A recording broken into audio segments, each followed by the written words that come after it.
Hello! It's Thursday morning.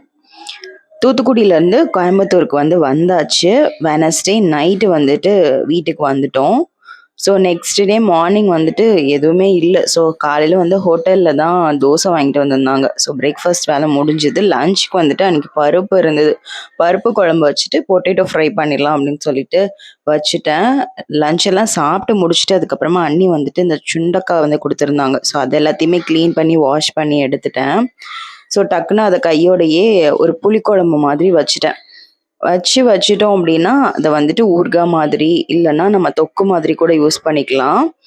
So சுண்டக்காய் லைட்டாக இந்த மாதிரி கட் பண்ணி எடுத்துட்டேன். ஃபுல்லாக கட் பண்ணாமல் லைட்டாக ஸ்லிட் பண்ணி மட்டும் எடுத்துட்டு வெங்காயம் தக்காளி எல்லாம் போட்டு வதக்கிட்டு புளியும் ஆட் பண்ணிவிட்டு மசாலாத்தூள் எல்லாமே ஆட் பண்ணிவிட்டு சுண்டக்காய் குழம்புமே ரெடி பண்ணிட்டேன்.